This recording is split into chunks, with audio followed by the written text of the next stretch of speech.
तो बात करते हैं इनकम टैक्स अथॉरिटीज़ की। इनकम टैक्स अथॉरिटीज़ वो बॉडी है जो कि रिस्पॉन्सिबल होती है जितने भी टैक्स लॉज हैं कंट्री के उनको एडमिनिस्टर करने के लिए। तो डिफरेंट अथॉरिटीज़ बनाई जाती हैं इनकम टैक्स एक्ट के अंदर। जितने भी प्रोविज़न है इनकम टैक्स एक्ट 1961 के उनको इम्प्लीमेंट करने के लिए और इनकम टैक्स डिपार्टमेंट की जितनी भी एक्टिविटीज़ हैं उनको मैनेज करने के लिए इनकम टैक्स अथॉरिटीज़ को अपॉइंट किया जाता है। और इन अथॉरिटीज़ का appointment and control under section 116 के अंदर होता है, under the income tax act 1961। तो काफ़ी सारी अथॉरिटीज़ हैं सेक्शन 116 के अंदर जिनको अपॉइंटमेंट एंड कंट्रोल किया जाता है, जैसे कि CBDT, principal director general of income tax, director general of income tax, principal directors of income tax. तो ये सारे हमें सीरियल वाइज ही याद करने पड़ेंगे। और सबसे पहली जो अथॉरिटी होती है वो होती है CBDT। देन उसके बाद बाकी सारी अथॉरिटीज़ आती हैं। तो अब बात करते हैं इनकी पावर्स की। तो स्टार्ट करते हैं पावर्स ऑफ द CBDT। तो CBDT वैसे होता क्या है? CBDT का मतलब होता है the central board of direct taxes. ये बोर्ड को central board of revenue act 1963 के अंदर बनाया गया था और ये सबसे हाईएस्ट अथॉरिटी होती है इनकम टैक्स डिपार्टमेंट में और ये मिनिस्ट्री ऑफ फाइनेंस के अंदर आती है। इसके मेंबर्स सेंट्रल गवर्नमेंट के द्वारा अपॉइंट किए जाते हैं और इनमें से एक मेंबर को एज अ चेयरमैन अपॉइंट किया जाता है। तो इनकी कुछ पावर्स होती हैं, जैसे कि CBDT के पास सबसे पहली पावर है अंडर सेक्शन 295 के अंदर कि वो रूल्स बना सकती है पूरे इंडिया के लिए या फिर एक पार्ट ऑफ इंडिया के लिए। और जब ये रूल्स बन जाएंगे तो इनके अप्रूवल के लिए सबसे पहले सेंट्रल गवर्नमेंट को ये रूल्स पार्लियामेंट को प्रस्तुत करने होंगे और अगर वहाँ से अप्रूवल मिल जाती है तो ही ये रूल्स पास ऑन हो सकते हैं। देन है power to issue instructions and directions. तो इनके पास पावर होती है कि ये डायरेक्शंस इशू कर सकते हैं इनकम टैक्स अथॉरिटीज़ को, ताकि वो प्रॉपरली एडमिनिस्ट्रेशन हो उनका प्रॉपरली। लेकिन कुछ इंस्ट्रक्शंस हैं या फिर कुछ डायरेक्शंस हैं, कुछ केसेस है जिस केस में ये लोग इंस्ट्रक्शन या डायरेक्शन को इशू नहीं कर सकते। तो सबसे पहली क्या चीज़ है, सबसे पहला केस क्या है जिसमें इनके पास पावर्स नहीं होती कि ये इंस्ट्रक्शन इशू कर सकें। सबसे पहला क्या है कि ये किसी भी पर्टिकुलर असेसमेंट या फिर पर्टिकुलर केस के डिस्पोजल से रिलेटेड ये कोई भी इंस्ट्रक्शन इशू नहीं कर सकते, ना ही ये कमिश्नर के एपिलेट फंक्शन को परफॉर्म करने के बीच में इंटरफेयर कर सकते हैं। और ये जो बोर्ड है वो प्रॉपर एडमिनिस्ट्रेशन और इफ़ेक्टिव मैनेजमेंट के लिए भी कोई भी specific order specific class of income या फिर पर्सनस के लिए वो पास नहीं करा सकती।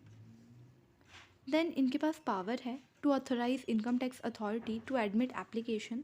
तो अगर कोई भी ऐसी जेन्युइन हार्डशिप है या फिर हम कह सकते हैं कोई भी जेन्युइन डिफ़िकल्टी आ रही है किसी भी केस या फिर क्लास ऑफ केसेस से रिलेटेड, तो ये ऑर्डर्स इशू कर सकती हैं और कि इनकम टैक्स अथॉरिटीज़ को कि वो एप्लीकेशन दे जिसमें एग्जम्पशन का क्लेम हो, डिडक्शन लेने का क्लेम हो, रिफ़ंड का क्लेम हो।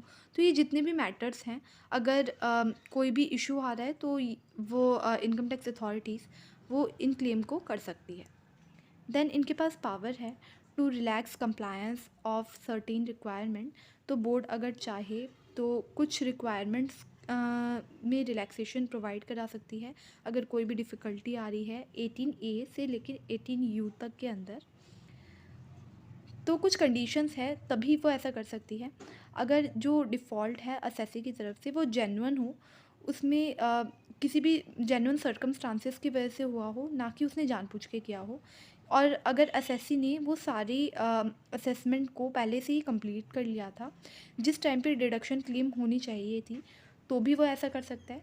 तो ये कुछ केसेस हैं जिसमें जो बोर्ड है वो रिलैक्सेशन प्रोवाइड करा सकती है। देन है पावर टू अपॉइंट। तो बोर्ड के पास पावर होती है कि वो इनकम टैक्स अथॉरिटीज़ को अपॉइंट कर जो कि असिस्टेंट कमिश्नर से नीचे वाले रैंक की होती है। अगर लेकिन इन्हें सेंट्रल गवर्नमेंट अगर ऑथराइज़ करती है तो ही ये जितने भी रैंक के ऑफिसर्स हैं उनको अपॉइंट कर सकती है। देन इनके पास पावर है पावर ऑफ ऑथराइजेशन।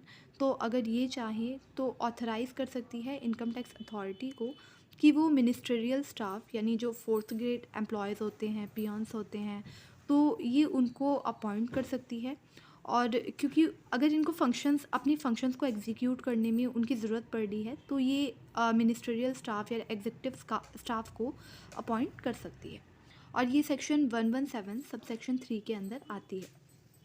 देन इनके पास पावर है कि ये किसी भी इंस्टीट्यूशन, एसोसिएशन और बॉडी को एज अ कंपनी डिक्लेयर कर सकती है अंडर सेक्शन 2 सबसेक्शन 17 के 4th पार्ट में।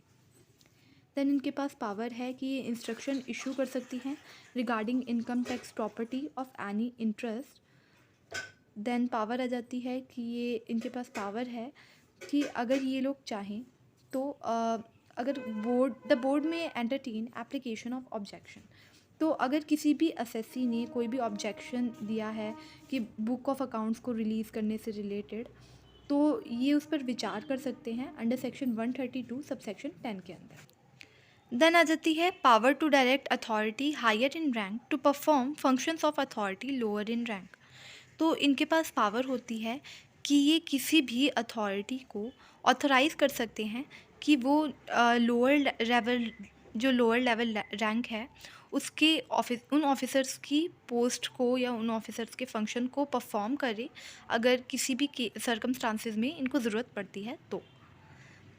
देन है इट में एम्पावर द प्रिंसिपल डायरेक्टर और director general to issue orders. तो ये अगर चाहे तो प्रिंसिपल डायरेक्टर या फिर जनरल डायरेक्टर को ऑथराइज़ कर सकती है कि वो ऑर्डर्स को इशू करे अंडर जो कि असेसिंग ऑफिसर को असाइन किए गए हैं, उनके जितने भी फंक्शन जो असेसिंग ऑफिसर को असाइन किए गए हैं, तो वो ऑर्डर्स इशू कर सकती हैं कि असेसिंग ऑफिसर के फंक्शन को एडिशनल कमिश्नर या फिर एडिशनल डायरेक्टर या जॉइंट डायरेक्टर को परफॉर्म करना पड़ेगा।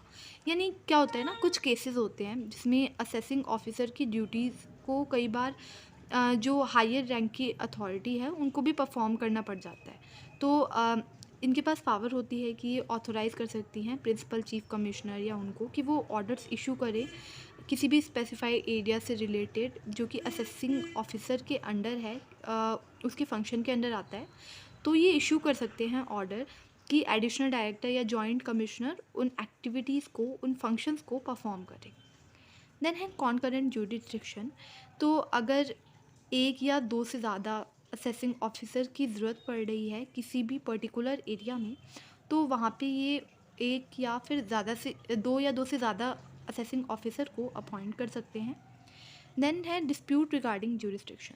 तो अगर कोई भी यहाँ पे असेसिंग ऑफिसर है जिसका केस ट्रांसफ़र हुआ है किसी दूसरे असेसिंग ऑफिसर को, लेकिन वो सेम प्रिंसिपल डायरेक्टर के अंदर नहीं आता, मतलब सेम पर्सन उन्हें डायरेक्ट नहीं करता, तो अगर किसी भी चीज़ से रिलेटेड कोई भी डिस्प्यूट होता है इन सब चीज़ों से रिलेटेड, तो बोर्ड चाहे तो उसके लिए ऑर्डर पास कर सकता है, ऑर्डर ऑफ ट्रांसफ़र, फिर वो सबको मानना पड़ता है। देन है authorise authority for search and scissor.